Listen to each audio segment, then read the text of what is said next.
Sansa. They came for Sansa on the third day.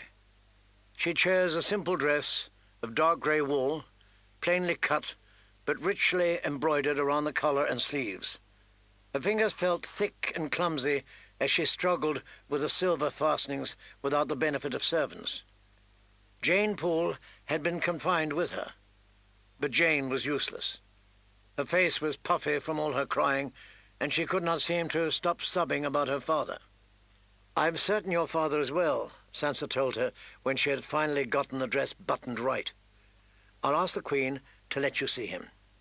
She thought that kindness might lift Jane's spirits, but the other girl just looked at her with red, swollen eyes and began to cry all the harder. She was such a child. Sansa had wept too the first day. Even within the stout walls of Maegor's Holdfast, with her door closed and barred, it was hard not to be terrified when the killing began.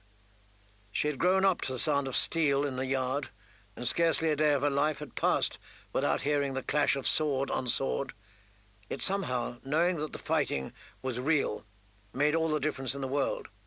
She heard it as she had never heard it before, and there were other sounds as well. Grunts of pain, angry curses, shouts for help, and the moans of wounded and dying men. In the songs, the knights never screamed nor begged for mercy. So she wept, pleading through her door for them to tell her what was happening, calling for her father, for Septa Mordane, for the king, for her gallant prince. If the men guarding her heard her pleas, they gave no answer. The only time the door opened was late that night, when they thrust Jane Poole inside, bruised and shaking. "They're killing everyone," the steward's daughter had shrieked at her. She went on and on. The hound had broken down her door with a war hammer, she said. There were bodies on the stairs with the tar of the hand, and the steps were slick with blood. Sansa dried her own tears as she struggled to comfort her friend. They went to sleep in the same bed, cradled in each other's arms like sisters. The second day was even worse. The room where Sansa had been confined was at the top of the highest tower of Maegor's Holdfast. From its window, she could see the heavy iron portcullis in the gatehouse was down, and the drawbridge drawn up over the deep, dry moat that separated the keep within a keep from the larger castle that surrounded it. Lannister guardsmen prowled the walls with spears and crossbows to hand. The fighting was over, and the silence of the grave had settled over the Red Keep. The only sounds were Jane Poole's endless whimpers and sobs. They were fed hard cheese and fresh-baked bread and milk to break their fast, roast chicken and greens at midday, and a late supper of beef and barley stew. But the servants who brought the meals would not answer Sansa's questions. That evening, some women brought her clothes from the Tower of the Hand, and some of Jane's things as well. But they seemed nearly as frightened as Jane, and when she tried to talk to them, they fled from her as if she had the grey plague. The guards outside the door still refused to let them leave the room. "Please, I need to speak to the Queen again," Sansa told them, as she told everyone she saw that day. "She'll want to talk to me, I know she will. Tell her I want to see her, please. If not the Queen, then Prince Joffrey, if you'll be so kind. We're to marry when we're older." At sunset on the second day, a great bell began to ring. Its voice was deep and sonorous, and the long, slow clanging filled Sansa with a sense of dread. The ringing went on, and after a while they heard other bells answering from the great sept of Baelor on Visenya's hill. The sound rumbled across the city like thunder, warning of the storm to come. "What is it?" Jane asked, covering her ears. "Why are they ringing the bells?" "The king is dead." Sansa could not say how she knew, yet she did. The slow, endless clanging filled their room, as mournful as a dirge. Had some enemy stormed the castle and murdered King Robert?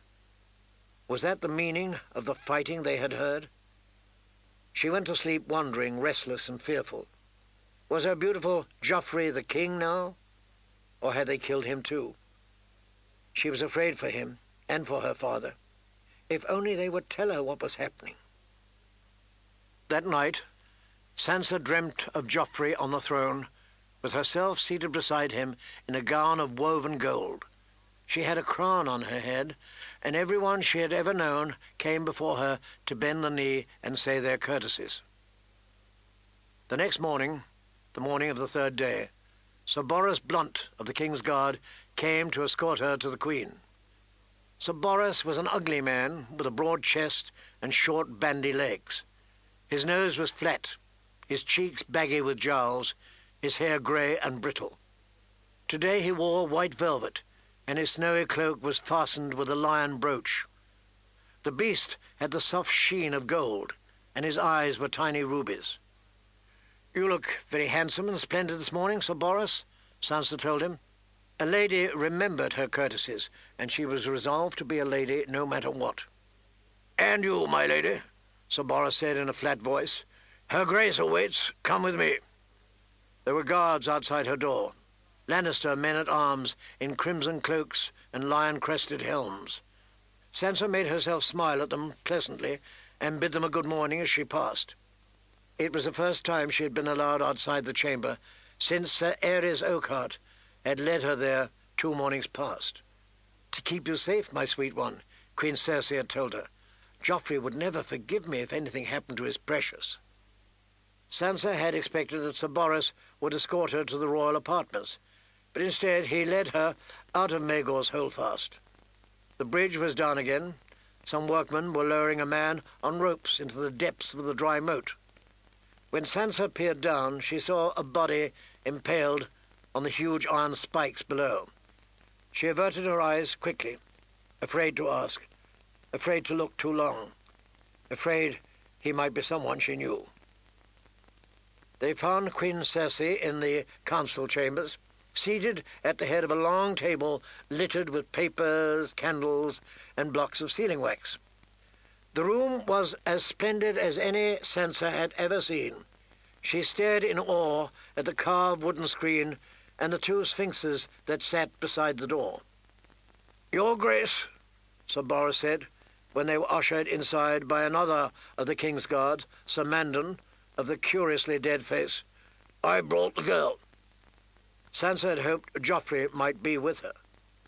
Her prince was not there, but 3 of the king's councillors were. Lord Patar Baelish sat on the Queen's left hand, Grand Maester Pycelle at the end of the table, while Lord Varys hovered over them, smelling flowery. All of them were clad in black. She realized with a feeling of dread, mourning clothes. The Queen wore a high-collared black silk gown with 100 dark red rubies sewn into her bodice, covering her from neck to bosom. They were cut in the shape of teardrops, as if the Queen were weeping blood. Cersei smiled to her, and Sansa thought it was the sweetest and saddest smile she had ever seen. "Sansa, my sweet child," she said, "I know you've been asking for me. I'm sorry that I could not send for you sooner. Matters have been very unsettled, and I've had not a moment. I trust my people have been taking good care of you?" "Everyone has been very sweet and pleasant, Your Grace. Thank you ever so much for asking," Sansa said politely. "Only, well, no one will talk to us or tell us what's happened." "Us?" Cersei seemed puzzled. "We put the steward's girl in with her," Sir Boros said. "We did not know what else to do with her." The Queen frowned. "Next time you will ask," she said, her voice sharp. "The gods only know what sort of tales she's been filling Sansa's head with." "Jane's scared," Sansa said. "She won't stop crying. I promised her I'd ask if she could see her father." Old Grand Maester Pycelle lowered his eyes. "Her father is well, isn't he?" Sansa asked anxiously. She knew they had been fighting, but surely no one would harm a steward. Vayan Poole did not even wear a sword. Queen Cersei looked at each of the councillors in turn. "I won't have Sansa fretting needlessly. What shall we do with this little friend of hers, my lords?" Lord Patar leaned forward. "I'll find a place for her." "Not in the city," said the Queen. "And do take me for a fool?" The Queen ignored that. "Sir Boros, escort this girl to Lord Patar's apartments and instruct his people to keep her there until he comes for her. Tell her that Littlefinger will be taking her to see her father. That ought to calm her down. I want her gone before Sansa returns to her chamber." "As you command, Your Grace," Sir Boris said. He bowed deeply, spun on his heel, and took his leave, his long white cloak stirring the air behind him. Sansa was confused. I don't understand," she said. "Where is Jane's father? Why can't Sir Boris take her to him, instead of Lord Petard having to do it?" She had promised herself she would be a lady, gentle as the Queen, and as strong as her mother, the Lady Catelyn. But all of a sudden she was scared again. For a second she thought she might cry. "Where are you sending her? She hasn't done anything wrong. She's a good girl." "She's upset you," the Queen said gently. "We can't be having that. Not another word now. Lord Baelish will see that Jane's well taken care of, I promise you." She patted the chair beside her. "Sit down, Sansa. I want to talk to you." Sansa seated herself beside the Queen. Cersei smiled again, but that did not make her feel any less anxious.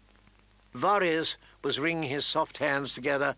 Grand Maester Pycelle kept his sleepy eyes on the papers in front of him, but she could feel Littlefinger staring.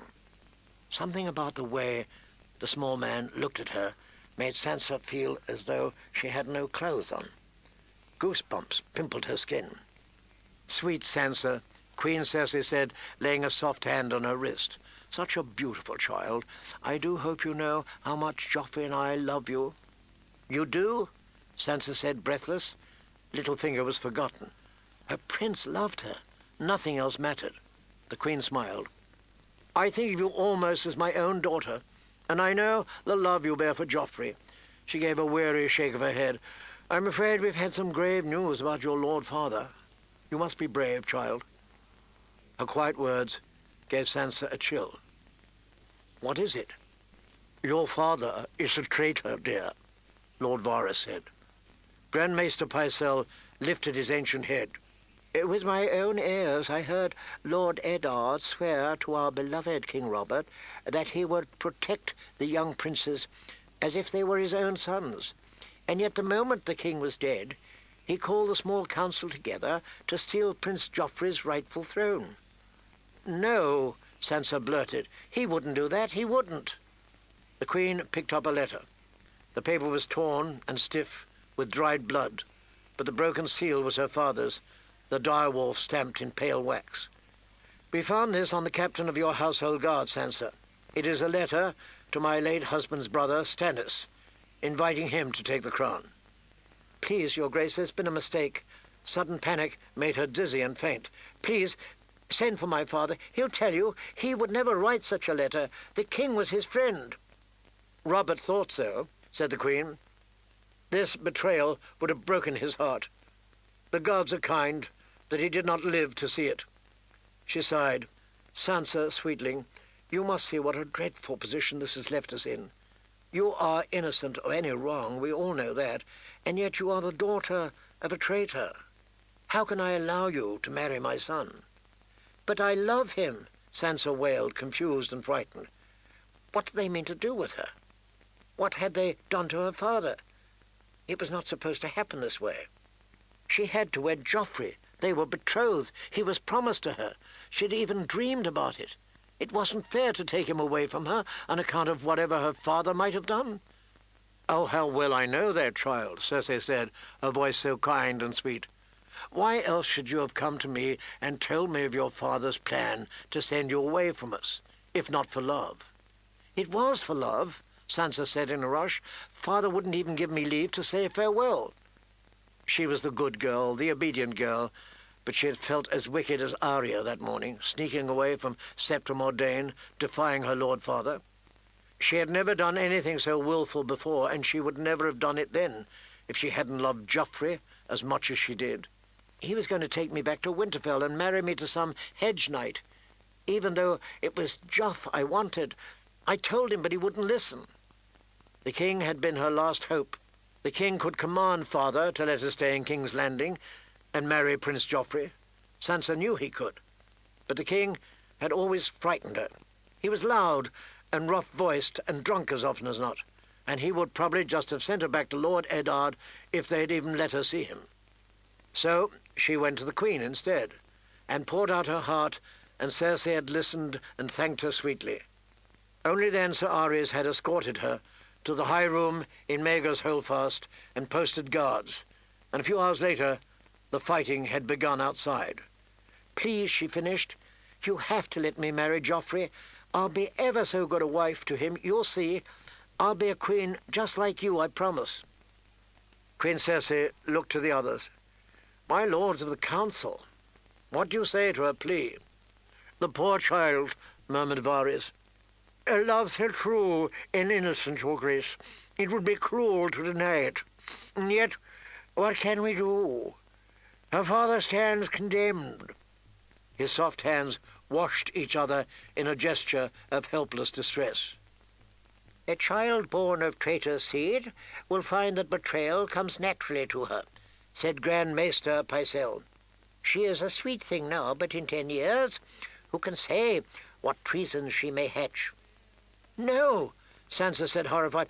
I'm not. I'd never. I wouldn't betray Joffrey. I love him. I swear it, I do." "It's so poignant," said Varys. "And yet it is truly said that blood runs truer than oaths. She reminds me of the mother, not the father," Lord Patar Baelish said quietly. "Look at her. The hair, the eyes. She is the very image of Cat at the same age." The Queen looked at her, troubled, and yet Sansa could see kindness in her clear green eyes. "Child," she said, "if I could truly believe that you were not like your father, why, nothing should please me more than to see you wed to my Joffrey. I know he loves you with all his heart." She sighed. "And yet I fear that Lord Varys and the Grand Maester have the right of it. The blood will tell. I've only to remember how your sister set her wolf on my son." "I'm not like Arya," Sansa blurted. "She has the traitor's blood, not me. I'm good. Ask Septa Mordane, she'll tell you. I only want to be Joffrey's loyal and loving wife." She felt the weight of Cersei's eyes as the Queen studied her face. "I believe you mean it, child." She turned to face the others. "My lords, it seems to me that if the rest of her kin were to remain loyal in this terrible time, that would go a long way toward laying our fears to rest." The Grand Maester Pycelle stroked his huge soft beard, his wide brow furrowed in thought. "Lord Eddard has 3 sons. "Mere boys," Lord Patar said, with a shrug. "I should be more concerned with Lady Catelyn and the Tullys." The Queen took Sansa's hand in both of hers. "Child, do you know your letters?" Sansa nodded nervously. She could read and write better than any of her brothers, although she was hopeless at sums. "I'm pleased to hear that. Perhaps there's hope for you and Joffrey still. What do you want me to do?" "You must write to your lady mother and your brother, the eldest. What is his name?" "Robb," Sansa said. "The word of your Lord Father's treason will no doubt reach them soon. Better that it should come from you. You must tell them how Lord Eddard betrayed his king." Sansa wanted Joffrey desperately, but she did not think that she had the courage to do as the Queen was asking. "But he never... I don't... Your Grace, I wouldn't know what to say." The Queen patted her hand. "We will tell you what to write, child. The important thing is that you urge Lady Catelyn and your brother to keep the king's peace." "It will go hard for them if they don't," said Grand Maester Pycelle. "By the love you bear them, you must urge them to walk the path of wisdom." "Your lady mother will no doubt fear for you dreadfully," the Queen said. "You must tell her that you are well and in our care, that we are treating you gently and seeing to your every want. Bid them to come to King's Landing and pledge their fealty to Joffrey when he takes his throne. If they do that, why then we shall know there is no taint in your blood, and when you come into the flower of your womanhood, you shall wed the king in the great sept of Baelor before the eyes of gods and men." Wed the king? The words made her breath come faster, yet still Sansa hesitated. "Perhaps, if I might see my father, talk to him about—" "Treason?" Lord Varys hinted. "You disappoint me, Sansa," the Queen said. with eyes gone hard as stones. "We've told you of your father's crimes. If you are truly as loyal as you say, why should you want to see him?" I only meant..." Sansa felt her eyes grow wet. "He's not... Please, he hasn't been hurt or... "Lord Eddard has not been harmed," the Queen said. "But what's to become of him?" "That is a matter for the king to decide," Grand Maester Pycelle announced ponderously. The king? Sansa blinked back her tears. Joffrey was the king now, she thought. Her gallant prince would never hurt her father, no matter what he might have done.